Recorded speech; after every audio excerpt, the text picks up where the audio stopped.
પ્રથમ ઠંડીની તો આ કાતિલ ઠંડીને લઈને અંબાલાલ પટેલની પણ હવે આગાહી સામે આવી ચૂકી છે।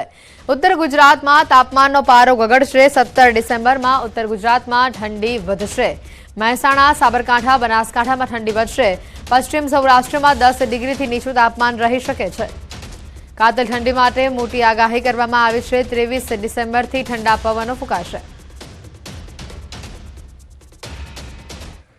लगभग उत्तर गुजरात भाग में न्यूनतम तापमान हजू 9 डिग्री सेल्सियस जेवं कोई भाग में થઈ જવાની શક્યતા રહે છે। 10 डिग्री નીચું રહેવાની શક્યતા રહે છે। પંચમહાલના ભાગોમાં પણ ન્યૂનતમ તાપમાન 10 डिग्री सेल्सियस નીચું રહેવાની શક્યતા રહે છે। આ ઉપરાંત સાબરકાંઠાના ભાગમાં પણ ન્યૂનતમ તાપમાન 10 डिग्री सेल्सियसથી ઓછું રહેવાની શક્યતા રહે છે અને કચ્છના ભાગોમાં પણ 10 डिग्री सेल्सियस મહત્તમ ઉષ્ણતામાં રહી શકે છે। જે પ્રકારની આગાહી તેમણે આપી છે 23 ડિસેમ્બરથી ઠંડા પવનો ફૂંકાશે। બર્ફીલા પવનોના કારણે ગુજરાતમાં ઠંડી વધશે। 10 ડિગ્રીથી નીચું તાપમાન રહેવાની પણ શક્યતા તેમણે વ્યક્ત કરી છે। 30 ડિસેમ્બર દરમિયાન કાતિલ ઠંડીનો વેગ મળશે। બર્ફીલા પવનો ફૂંકાશે।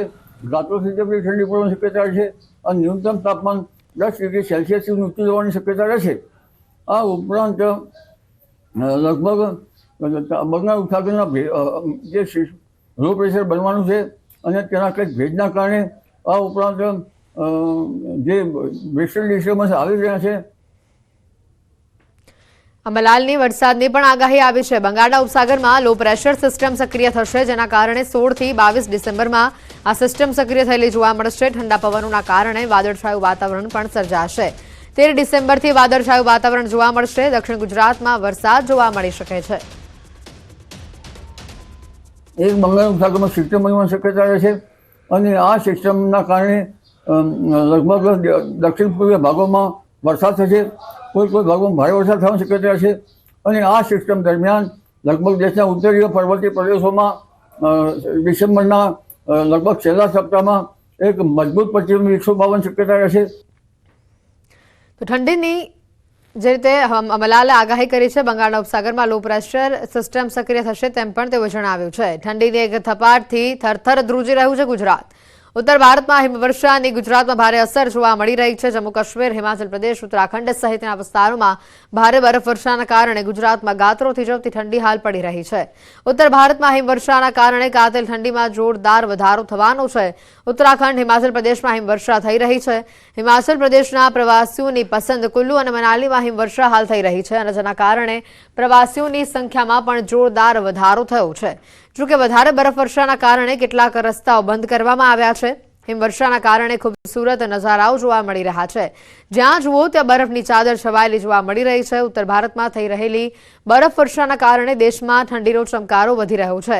હવે ઉત્તર ભારતમાં બરફવર્ષાથી પ્રવાસીઓ મજા માણી રહ્યા છે, તો દક્ષિણ ભારતમાં તમિલનાડુના કેટલાક વિસ્તારોમાં વરસાદ પડી રહ્યો છે। વરસાદના કારણે રસ્તા પર પાણી ભરાઈ ગયા છે। આમ ઉત્તરમાં બરફવર્ષા અને દક્ષિણ ભારતમાં વરસાદના કારણે ગુજરાતમાં કાતિલ ઠંડીનું મોજું ફરી વળ્યું છે। હિમાચલ પ્રદેશમાં ભારે હિમવર્ષાના કારણે પારો સતત નીચે ઉતરી રહ્યો છે, તો બીજી બાજુ રસ્તાઓ પર પાણી અને બરફ જામવાના કારણે વાહન ચાલકોને પણ ભારે મુશ્કેલીઓનો સામનો કરવો પડી રહ્યો છે। ખાસ કરીને બરફ હોવાના કારણે વાહનો લપસવાના બનાવો વધી રહ્યા છે, જેને લઈને વહીવટીતંત્રએ પણ વાહન ચાલકોને તેમના વાહનો સાવધાનીથી ચલાવવાની અપીલ કરી છે। મનાલીની વાત કરીએ તો અહીંનું તાપમાન પણ આ દિવસોમાં માઇનસમાં હાલ જોવા મળી રહ્યું છે, જેના કારણે અહીંના લોકોને પણ મુશ્કેલીઓનો સામનો કરવો પડી રહ્યો છે। રાત્રિના સમયે રસ્તાઓ પર પાણી જામી જવાના કારણે વાહનો સરકી જતા જોવા મળ્યા હતા। जितने भी आम लोग टूरिस्ट से ये दरख्वास्त करूंगा कि आप बड़ी बड़ी गाड़ी लेके आ रहे हैं, पर आपकी एक्सपर्टी भी चाहिए। मैं उनसे दरख्वास्त करूंगा कि आप यहीं के लोकल ड्राइवर लेके लोकल गाड़ी लेके ड्राइव करें। ये रिस्की तो बहुत रहता है, क्योंकि ज़्यादा तो एक्सपीरियंस जो ड्राइवर होते हैं, जिनके पास एक्सपीरियंस होता है हिल में ड्राइव करने का, तो वो इसको अच्छे से हैंडल कर लेते हैं। जैसे हमको काफ़ी एक्सपीरियंस है, बहुत टाइम से गाड़ी चला रहे हैं। ऊंचे एरिया में जाएंगे तो जहाँ नॉलेज नहीं हो, तो कई जगह ऐसा होता है जहाँ रात को पानी गिरा होता है वो जमा होता है। तो जहाँ पानी गिरा होगा तो बिल्कुल आइस बना होता है, तो वहाँ गाड़ी स्किड होने का खतरा रहता है। तो इसलिए अपने ध्यान से जाए और मतलब स्लो स्पीड में चले।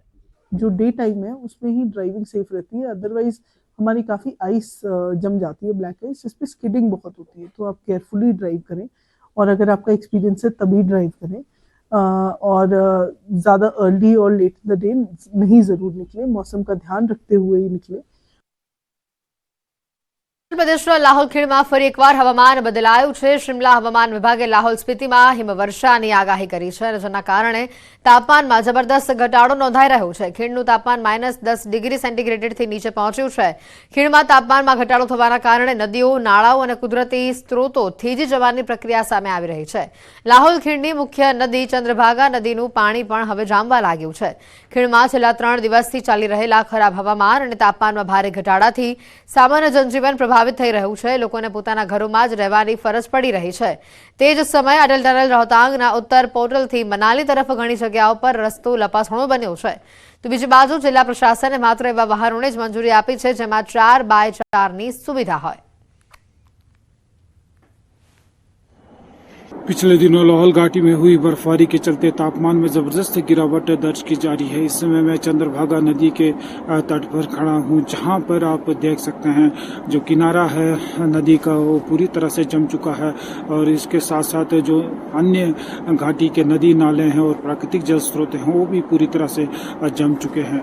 और वहीं जो ऊंचाई वाले इलाकों में लगातार बर्फबारी हो रही है, निचले इलाकों में ठंड का प्रकोप दिन प्रतिदिन बढ़ता चला जा रहा है। तो इसको देखते जिला प्रशासन ने स्थानीय लोगों को और सैलानियों को आगाह किया है कि वो अनावश्यक यात्रा से बचें, क्योंकि सड़कें जो है फिसलन भरी हो गई है। तो ऐसे में किसी प्रकार की अनहोनी ना हो, तो इसको ध्यान में रखते हुए जो अपने सफ़र करें। न्यूज़ 18 हिमाचल के लिए लाहौल स्पीति से प्रेम लाल। ગુજરાત સહિત ઉત્તર ભારતના રાજ્યોમાં કાતલ ઠંડીથી લોકો ઠૂઠવાયા છે। પાડોશી રાજ્ય રાજસ્થાનના પ્રવાસન સ્થળ માઉન્ટ આબુમાં કાતલ ઠંડીએ લોકોના હાડ થીજવી દીધા છે। સ્થિતિ એવી છે કે માઉન્ટ આબુમાં પાર્કિંગમાં રાખવામાં આવેલા વાહનો પર બરફ જામી ગયો છે। માઉન્ટમાં તાપમાન હાલ -2 ડિગ્રી નોંધાયું છે। માઉન્ટની અંદર ઠંડીનું મોજું હાલ ફરી વળ્યું હોય તેવા દ્રશ્યો સામે આવી રહ્યા છે। રાજસ્થાન એકમાત્ર હિલ સ્ટેશન માઉન્ટ આબુમાં બરફ જોવા મળી રહ્યું છે। આજે તાપમાન પણ -2 ડિગ્રી રહેવાના કારણે હોટલના પાર્કિંગમાં રખાયેલા વાહનો બરફમાં ફેરવાતા જોવા મળ્યા હતા। વધતી જતી ઠંડીના કારણે લોકોનું જનજીવન પ્રભાવિત થઈ રહ્યું છે।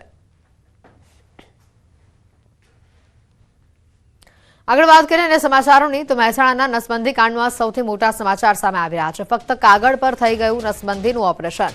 મહેસાણાના નસબંધી કાંડનો એક વિવાદ વધુ વકરી રહ્યો છે। કડીના કલ્યાણપુરાના એક શ્રમિકનું ઓપરેશન કાગળ ઉપર કરવામાં આવ્યું। નસબંધી કેમ્પમાં 28 ઓપરેશન થયા હતા, જેમાંથી 6 કડી તાલુકાના પેશન્ટ હતા અને કડીથી મોકલેલા 6 કેસમાંથી 5 દર્દીઓનું અડાલજ હોસ્પિટલમાં ઓપરેશન થયું હતું, જેમાં કડીના મેઢા પ્રાથમિક આરોગ્ય કેન્દ્રના હેલ્થ વર્કરે નસબંધી માટે ફોર્મ ભર્યું હતું અને ઓપરેશન માટેનું ફોર્મ સહી સિક્કા સાથે ભરી દીધું હતું। જો કે ફોર્મ ભરાઈ ગયું અને શ્રમિક ઓપરેશન માટે ગયો જ ન હતો। આ અંગે વધુ માહિતી મેળવીશું। સંવાદદાતા કેતન જોડાઈ ચૂક્યા છે ફોન લાઈન ઉપર। કેતન, એક રીતે તો લોકોને કીધા વગર ઓપરેશન થઈ ગયા, બીજી બાજુ એક વ્યક્તિએ જ્યારે સામેથી ઓપરેશન કરાવવાની વાત કહી તો એનું ઓપરેશન માત્ર કાગળ પર જ થયું। આને લઈને તંત્ર શું કહી રહ્યું છે અને અધિકારીઓ શું કહી રહ્યા છે? ચોક્કસથી આરોગ્ય તંત્રમાં એક બાદ એક જે કૌભાંડ હોય છે તે કૌભાંડ સામે આવી રહ્યા છે। નસબંધી કાંડ આવ્યું ત્યારે નસબંધી કાંડમાં પણ વધુ એક ભોપાળું હોય છે તે જોવા મળી રહ્યું છે કે જેમાં જે કાગળ પર નસબંધી ઓપરેશન થયું હોય તેવી માહિતી હાલમાં સામે આવી રહી છે। કડીના કલ્યાણપુરામાં શ્રમિકનું નસબંધીનું કાગળ પર ઓપરેશન થયું હોય તેવી હાલમાં માહિતી હોય છે મળી રહી છે। ઉલ્લેખનીય છે કે નસબંધી કાંડ આવ્યા બાદ જે હોય છે તંત્ર દ્વારા તપાસના આદેશ આપ્યા હતા કે 28 ઓપરેશન થયા છે તે તમામ ઓપરેશનની માહિતી લેવામાં આવે, જેમાંથી કડીમાં 6 ઓપરેશન થયા હતા, જેમાંથી 5 દર્દીઓનું અડાલજ કેમ્પમાં ઓપરેશન થયું હતું, જ્યારે એક જે ઓપરેશન હતું તે થયું નતું, માત્ર કાગળ પર જ આ ઓપરેશન થયું હોય તેવી માહિતી હાલમાં આવી છે, જેના કારણે હાલમાં જે એક બાદ જે ખુલાસા થઈ રહ્યા છે તેના કારણે આરોગ્ય તંત્ર પણ દોડતું થયું છે। જી બિલકુલ કેતન, આભાર માહિતી બદલ। રાજકોટમાં ગોપાલ નમકીનમાં લાગેલી આગ કાબૂમાં લેવાઈ હતી। આગના બનાવમાં 3 લોકો દાઝ્યા હોવાની માહિતી હતી।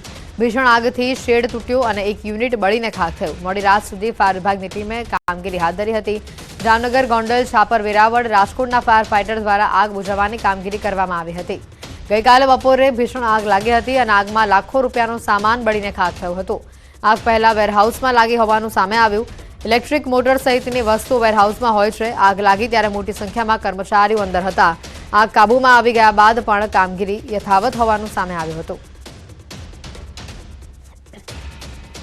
રાજકોટ નજીક આવેલા મેટોડામાં ગોપાલ નમકીનમાં મોડી રાત્રે જે આગનો બનાવ બન્યો હતો તે આગ મોડી રાત્રે છે તે કાબૂમાં આવી ગઈ હતી. જો કે હજુ પણ જે ફેક્ટરી છે તેમાંથી ક્યાંક ધુમાડા નીકળી રહ્યા છે. હજુ પણ જે છે એ કામગીરી ચાલી રહી છે. મોટી ક્રેનોની મદદ લેવામાં આવી રહી છે. આ ઉપરાંત જે સમગ્ર ફેક્ટરીની વાત કરવામાં આવે તો ફેક્ટરી છે તે બળીને ખાખ થઈ ગઈ છે. જો કે હજુ પણ ક્યાંક નાના મોટી આગ હોય તેમને કાબૂમાં લાવવાના પ્રયાસો કરવામાં આવી રહ્યા છે. હજુ પણ કુલિંગની કામગીરી છે તે હાથ ધરવામાં આવી રહી છે. ફાયરની આપ ગાડીઓ જોઈ શકો છો કે જે રીતના હજુ પણ ક્યાંક પાણીનો મારો ચલાવવામાં આવી રહ્યો છે. ગઈકાલે મોડી રાત્રે જે છે એ જામનગર, રાજકોટ, ગોંડલ સહિતના જે વિસ્તારો છે ત્યાંથી જે કહી શકાય કે જે અલગ અલગ ફાયર ફાઈટરો પહોંચ્યા હતા. અત્યારે પણ જે ક્રેનની મદદ લેવામાં આવી રહી છે. સીધા જ દ્રશ્યો પણ જોઈ શકો છો કે જે રીતના આ ક્રેન છે એમની મદદથી અંદર રહેલી જે ભારે ભરકમ જે મશીનરી છે તેમને બહાર કાઢવાની કામગીરી હાથ ધરવામાં આવી રહી છે. ગઈકાલે બપોરે 1:30 વાગ્યાના અરસામાં લાગેલી આગ છે તે જે છે એ રાત્રે મોડે સુધી વિકરાળ સ્વરૂપ ધારણ કરેલું હતું. અલગ અલગ ફાયર ફાઈટરો દ્વારા પણ સતત મહેનત કરવામાં આવતી હતી અને ત્યારબાદ આગ પર કાબુ મેળવવામાં આવ્યો હતો. જો કે હજુ પણ અહીંયા પરિસ્થિતિ થાળે પડતા કદાચ આજનો દિવસ પણ જઈ શકે છે. બીજી તરફ સતત પ્રયાસો પણ હાથ ધરવામાં આવી રહ્યા છે. હજુ પણ આગ છે તે જોવા મળી રહી છે. કેટલીક જગ્યાએ હજુ પણ નાના મોટા ધુમાડાઓ જોવા મળી રહ્યા છે. જે રીતના જે ગોપાલ નમકીન છે તેમાં વિકરાળ આગ લાગી હતી. સદનસીબે આ સમગ્ર ઘટનામાં કોઈ જ જાનહાનિ નથી થઈ. લોકોને પણ જે છે 3 જેટલા લોકોને સામાન્ય ઈજા પહોંચી હતી. તેમને પણ સારવાર માટે જે નજીકની હોસ્પિટલે ખસેડવામાં આવ્યા હતા. પરંતુ આ જે આગના કારણે કરોડો રૂપિયાનું નુકસાન થયું હોય તેવું પણ અત્યારે સામે આવી રહ્યું છે. હાર્દિક જોશી, ન્યૂઝ 18 ગુજરાતી, રાજકોટ. અમદાવાદના ખ્યાતિકાંડ બાદ સરકાર એક્શનમાં છે. પીએમજેએવાય યોજનામાં પૈસાની લાલચમાં ગેરરીતિ આચરતા લોકો માટે નવી એસઓપીની સર્વગ્રાહી સમીક્ષા હાથ ધરાઈ છે. જે સંદર્ભે આરોગ્ય મંત્રી ઋષિકેશ પટેલના અધ્યક્ષ સ્થાને ગઈકાલે સાંજે ગાંધીનગર ખાતે પીએમજેએવાયમાં યોજનાની સમીક્ષા બેઠક યોજાઈ હતી. જેમાં પીએમજેએવાયમાં યોજના અંતર્ગત એમ્પ્લેન્ટ હોસ્પિટલ માટે કાર્ડિયોલોજી, એન્કોલોજી એટલે કે કેન્સર અને નિયોનાટલ એટલે કે બાળરોગ સારવારની પ્રોસિજર માટેની નવીન એસઓપી સંદર્ભે સર્વગ્રાહી સમીક્ષા હાથ ધરાઈ. આ બેઠકમાં સરકારી તેમજ ખાનગી હોસ્પિટલના નિષ્ણાંત તબીબો હાજર રહ્યા હતા. જેમાં આરોગ્ય મંત્રીએ કહ્યું કે આ યોજનામાં પૈસાની લાલચમાં ગેરરીતિ આચરતા લોકો માટે નવીન એસઓપીમાં કોઈ પણ અવકાશ ન રહે તેનું સંપૂર્ણપણે ધ્યાન રખાયું છે. નકલી અધિકારી બાદ નકલી ખેડૂત હવે ઝડપાયો છે. ખોટા દસ્તાવેજો બનાવી બોગસ ખેડૂત તે બન્યો. વડોદરાના બોગસ ખેડૂતની પોલીસે ધરપકડ કરી છે. ભાજપના ધારાસભ્ય રજૂઆત કરતા આખો ભાંડો ફૂટ્યો. ટ્રાન્સપોર્ટર ભંવરલાલ ગોડની ધરપકડ કરવામાં આવી છે. જમીન સંપાદન અંગે બનાવટી પ્રમાણપત્ર બનાવ્યું. ભાજપના એમએલએ ધર્મેન્દ્રસિંહ વાઘેલાએ કલેક્ટરને રજૂઆત કરી. મામલતદારે ભંવરલાલ સામે ફરિયાદ હાલ નોંધાવી છે. આજોડ ગામની સર્વે નંબર 117 વાળી જમીન અમદાવાદ વડોદરા એક્સપ્રેસ વે માટે સંપાદન થયેલ છે તેવી ખોટી હકીકત જણાવી. ભંવરલાલ ગોડને જમીન સંપાદન અંગેનું ખોટું સહી સિક્કાવાળું બનાવટી પ્રમાણપત્ર પણ રજૂ કર્યું અને જે અંગે વાઘોડિયાના ભાજપના ધારાસભ્ય ધર્મેન્દ્રસિંહ વાઘેલાએ ભંવરલાલ ગોડ વિરુદ્ધ પુરાવા સાથે કલેક્ટરે રજૂઆત કરતા આખો ભાંડો ફૂટ્યો હતો. બોગસ ખેડૂત બનીને ખોટા દાખલા રજૂ કરવામાં આવેલ હતા. તો આ મામલતદારશ્રીનો રિપોર્ટ આધારે ફરિયાદ નોંધવામાં આવેલ છે અને ભંવરલાલ ગોર એમાં આરોપી તરીકે છે. હાલ એ કરજણ પોલીસ સ્ટેશનની પૂછપરછ ચાલુ છે. વધુ પુરાવા મેળવીને અને જો પુરાવા સચોટ હશે તો આગળ ધરપકડ અને બીજી કાર્યવાહી કરવામાં આવશે. વડોદરાથી સમાચાર આવી રહ્યા છે. ચાઇનીઝ તુક્કલના જથ્થા સાથે 2 લોકો ઝડપાયા છે. ઉત્તરાયણ પૂર્વે પ્રતિબંધિત તુક્કલનો કાળો કારોબાર ચાલતો હતો. માંજલપુર પોલીસે બંને શખ્સોને ઝડપી કાર્યવાહી કરી છે. મહત્વનું છે કે માંજલપુરમાં બંને ઇસમો પ્રતિબંધિત ચાઇનીઝ તુક્કલનો જથ્થો વેચવા ફરતા હતા. પોલીસે 90,000ના મુદ્દામાલ સાથે કેયુર પઢિયાર અને આશિષ પંચાલની ધરપકડ કરી છે. પ્રતિબંધિત ચાઇનીઝ તુક્કલનો જથ્થો અમદાવાદના વિપિન નામના ઇસમે મોકલ્યો હતો. પોલીસે ચાઇનીઝ તુક્કલનો જથ્થો મોકલનાર વિપિનને વોન્ટેડ જાહેર કર્યો છે. અમદાવાદમાં 20 લાખની લાંચ લેતા સરકારી વકીલની એસીબીએ ધરપકડ કરી છે. સરકારી વકીલ સહિત 3 વ્યક્તિઓની ધરપકડ કરવામાં આવી છે. સરકારી લાંચિયા વકીલને સેશન્સ કોર્ટમાં રજૂ કરવામાં આવ્યો હતો. ત્યારે કોર્ટે આરોપીઓના વિવિધ મુદ્દે તપાસ કરવા સરકારી વકીલના 14 ડિસેમ્બર સુધીના રિમાન્ડ પર મંજૂર કર્યા છે. જ્યારે સ્પેશિયલ એસીબી કોર્ટે અન્ય 2 વચેટિયાઓના રિમાન્ડ નામંજૂર કર્યા છે. આરોપીઓના 5 દિવસના રિમાન્ડની માંગ કરવામાં આવી હતી. જમીનમાં તરફેણમાં હુકમ માટે 20 લાખની લાંચ લીધી હતી. 5 દિવસના રિમાન્ડ માગવામાં આવેલા છે. તેમાં અમારા તરફે એમાં મુખ્યત્વે દલીલો એવી હતી કે ભાઈ પ્રાઇમા ફેસી બધી તપાસ પતી ગઈ હોવાથી આમની કસ્ટોડિયલ ઇન્ટ્રોગેશનની રિક્વાયરમેન્ટ ન હોવાથી આ રિમાન્ડ અરજી નામંજૂર થવી જોઈએ. એટલે કોર્ટે જેથી પણ મુખ્ય આરોપી જે આરોપી નંબર 1 છે તેના 14 ડિસેમ્બર સુધીના રિમાન્ડ આપ્યા છે, જ્યારે આરોપી નંબર 2 અને 3 જેમને વચોટિયા બતાવ્યા છે તેમના રિમાન્ડની અરજી કોર્ટે નામંજૂર કરેલી છે. રાજકોટમાં બોગસ દસ્તાવેજ કૌભાંડનો પર્દાફાશ થયો છે. અસલી કચેરીમાં નકલી દસ્તાવેજ કૌભાંડમાં ફરિયાદ નોંધાઈ છે. સબ રજિસ્ટ્રાર કચેરીમાં નકલી દસ્તાવેજમાં કૌભાંડમાં ફરિયાદ દાખલ કરાઈ છે. કચેરીના સુપરવાઇઝર સહિત 3 લોકો સામે પોલીસ ફરિયાદ દાખલ કરાઈ છે. અસલી આરોપીઓએ ખોટા દસ્તાવેજ સ્કેનિંગ કરી કોપી કમ્પ્યુટરમાં સેવ કરી અને તેનો ઉપયોગ કરતા હોવાની સબ રજિસ્ટ્રાર કચેરી ખાતે ફરજ બજાવનારા અધિકારી દ્વારા પોલીસ ફરિયાદ નોંધવામાં આવી છે.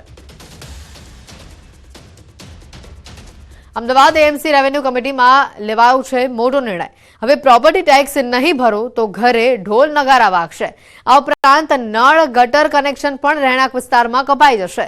કમર્શિયલ એકમ બાદ હવે રેસિડેન્શિયલ એકમમાં પણ આ નિયમ લાગુ પડશે. મહત્વનું છે કે રેસિડેન્શિયલ વિસ્તારમાં કેટલાક લોકો લાંબા સમયથી ટેક્સ નથી ભરતા અને જેને લઈને તેમના લાઇટ નળ કનેક્શન કપાઈ જશે. આયકર વિભાગે ટેક્સ ન ભરનાર સોસાયટીના ચેરમેન સેક્રેટરીને નોટિસ આપી છે. જો કે નોટિસ છતાં ટેક્સ ન ભરનાર એકમની હરાજી કરાશે અથવા તેના પર બોજો નાખવામાં આવશે.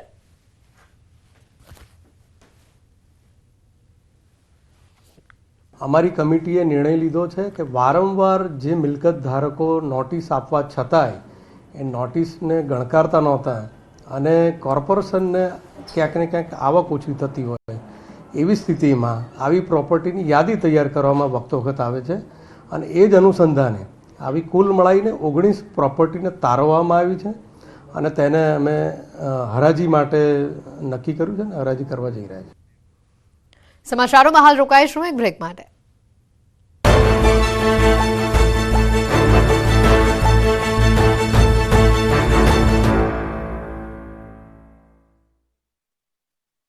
જ્યારે ઠંડીનું 3rd ડિગ્રી ટોર્ચર શરૂ. 20 દિવસમાં ગુજરાત બન્યું ફ્રીજ. 5 ડિગ્રીએ પહોંચ્યો પારો. બર્ફીલા પવનથી થરથર ધ્રુજ્યા લોકો. અંતે ગુજરાતમાં શિયાળાએ ગિયર બદલી લીધું છે. 20 દિવસમાં તાપમાનનો પારો 5 ડિગ્રીથી વધુ ગગડી જતા ગુજરાત જાણે ફ્રીજ બની ગયું છે. 20 દિવસથી ઠંડીનું 3rd ડિગ્રી ટોર્ચર શરૂ થઈ જતા ગુજરાતીઓ થરથર ધ્રુજવા લાગ્યા છે. ગુજરાતમાં ગાત્રો થીજવતી ઠંડી શરૂ થતાં જ લોકો ધ્રુજી ઉઠ્યા. છેલ્લા 2 દિવસથી રાજ્યમાં બર્ફીલા પવન ફૂંકાતા જનજીવન પ્રભાવિત જોવા મળ્યું.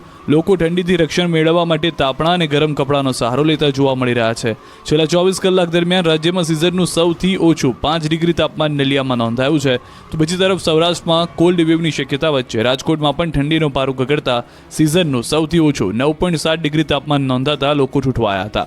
તો અમરેલીના ધારીમાં 8.1 ડિગ્રી, દાહોદમાં 8.2 ડિગ્રી, નર્મદામાં 9.1 ડિગ્રી, થરાદમાં 9.6 ડિગ્રી, ડીસામાં 10.6 ડિગ્રી, ભુજમાં 11 ડિગ્રી, અમરેલીમાં 11.8 ડિગ્રી અને અમદાવાદમાં 13.4 ડિગ્રી તાપમાન નોંધાયું છે.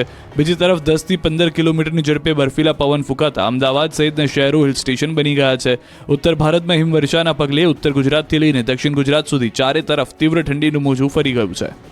ઉત્તર ભારતમાં હિમવર્ષાને કારણે કાતલ ઠંડીનું મોજું ફરી વળ્યું છે. ઉત્તરાખંડ, હિમાચલ પ્રદેશમાં હિમવર્ષા થઈ રહી છે. હિમાચલ પ્રદેશના પ્રવાસીઓની પસંદ કુલ્લુ અને મલાનીમાં હિમવર્ષા થઈ રહી છે, જેના કારણે પ્રવાસીઓની સંખ્યામાં પણ જોરદાર વધારો થયો છે. હિમવર્ષાના કારણે ખૂબસૂરત નજારાઓ જોવા મળી રહ્યા છે. ઉત્તરાખંડમાં પ્રવાસીઓ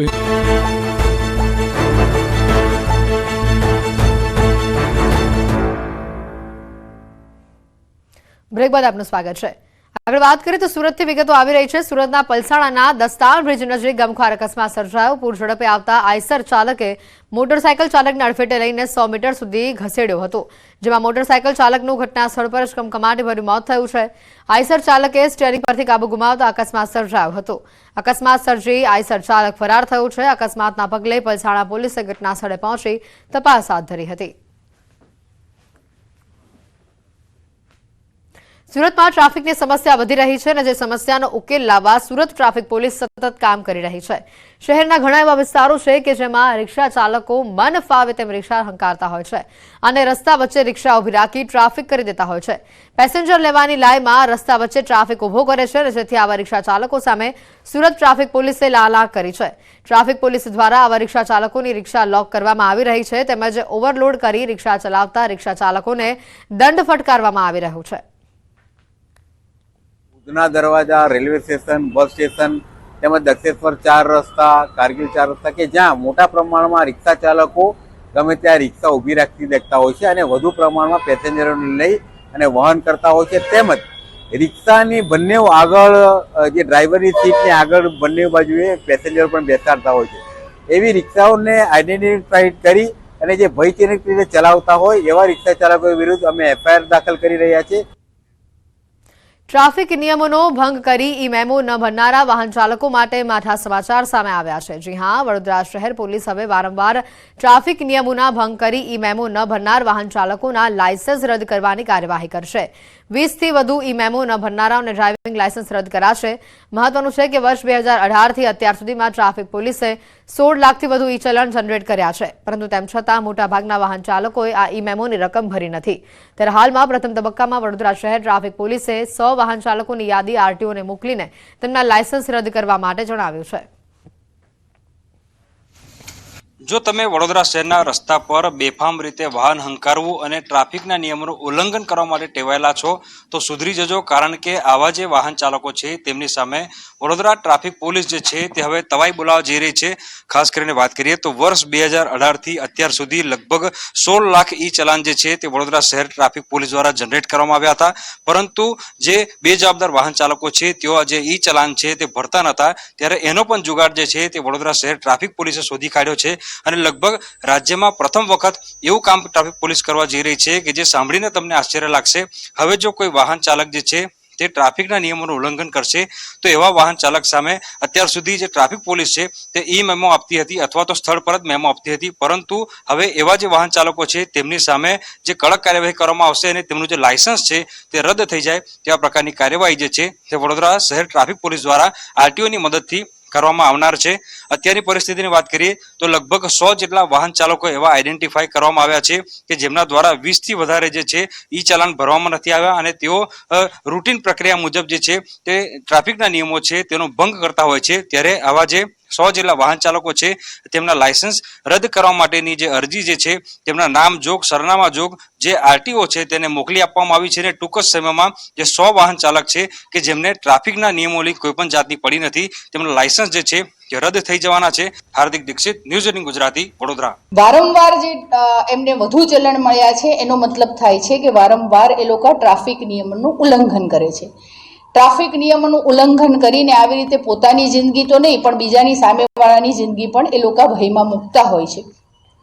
એના કારણોસર આરટીઓને અમે એ ટોપ 100નું લિસ્ટ મોકલાવી દીધું છે, જેથી તેઓના ડ્રાઇવિંગ લાયસન્સ પણ સસ્પેન્ડ કરવાની પ્રક્રિયા ટૂંક સમયમાં આરટીઓ ચાલુ કરશે. દીવ ઘોઘલાને જોડતા બ્રિજ ઉપર યુવાનને આપઘાત કરી જીવન ટૂંકાવ્યું છે. મૂળ દીવના રિક્ષા ચાલક 34 વર્ષીય હરેશચંદ્રએ બ્રિજ ઉપરથી ઊંડા પાણીમાં પડતું મૂકી મોતને વહાલું કર્યું. ઘટનાથી લોકોના ટોળા ઘટના સ્થળ પર ઉમટ્યા. દીવ પોલીસે તરવૈયાઓની મદદથી મૃતદેહને બહાર કાઢી પીએમ માટે ખસેડીને મોતના કારણ અંગેની તપાસ હાથ ધરી છે. રાજકોટના જસદણમાં પાટીદાર સમાજની મીટિંગ યોજાઈ હતી અને જેમાં વ્યાજખોરી, ગુંડાગીરી અને વિધર્મીઓ દ્વારા દીકરીઓને ભગાવી જવાની જે બાબતે બેઠકમાં ચર્ચા કરવામાં આવી અને તેનો કાયમી ઉકેલ લાવવામાં આવે તેવી પણ માંગ કરાઈ. અનેક પાટીદાર અગ્રણીઓ સાથે આસપાસના વિસ્તારના પાટીદાર યુવાનો આ મીટિંગમાં હાજર રહ્યા હતા. વિષય ખૂબ વધતો જાય છે. આની ઉપર ત્વરિત એક્શન લેવામાં આવે, કડક અધિકારીઓ કડકાઈથી કામ લે અને ગુંડાગીરી અને વ્યાજખોરીને નાથ મોયડો નાખે. વ્યાજખોરી નાબૂદી થાય, લુખાવાનો જે ત્રાસ છે બંધ થાય અને સમાજની દીકરીઓ ખૂબ સુરક્ષિત રહે એના હેતુસર આજે સમાજની મિટિંગનું આયોજન કર્યું છે અને સમાજના દરેક લોકોએ ઉપસ્થિત થઈ અને બધી વાતોને સમર્થન આપ્યું છે કે આ જે પણ મુહિમ છે એની સાથે સમાજના દરેક લોકો સાથે છે. દીકરીઓને ભગાડવાનો પ્રશ્ન સૌથી મોટો વિશેષ છે.